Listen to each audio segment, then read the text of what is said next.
चावदे पार्से पिल्ले हांगा 8 दीस जाले आतां हांगा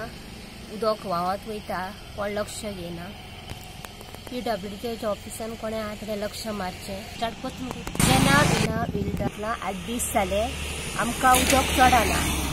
आमकां रातचे उदक येता पूण आमकां जागरण करचें पडटा खूब दीस जाले आमकां जेम सकाळी उठून कामाक वचोंक जाय आमकां ते कोण PWD येवन तेंच्यांनी पळोवचें हें उदक केहें वतन वयता सगळें। हांव पेद्रो रॉड्रिगीस चावदेवाडा पार्से तर आमकां हे पायपलायन फुटल्या आनी म्हजें घर वयर पडटा उदक आमकां कांयच मेळना रातच्या 2-3 उदक येता तेन्ना हे उदक दीसभर वेस्ट जाता हे उदक जे व्हांवता ते सगळ्यांक दिसता पूण कोणूच हेची दखल घेयना तेन्ना वेगीचे वेगळी ही पायपलायन तेंच्यांनी सारकी करपाची PWD आनी आमकां उदक येवन सारकें करपाचें। थँक्यू।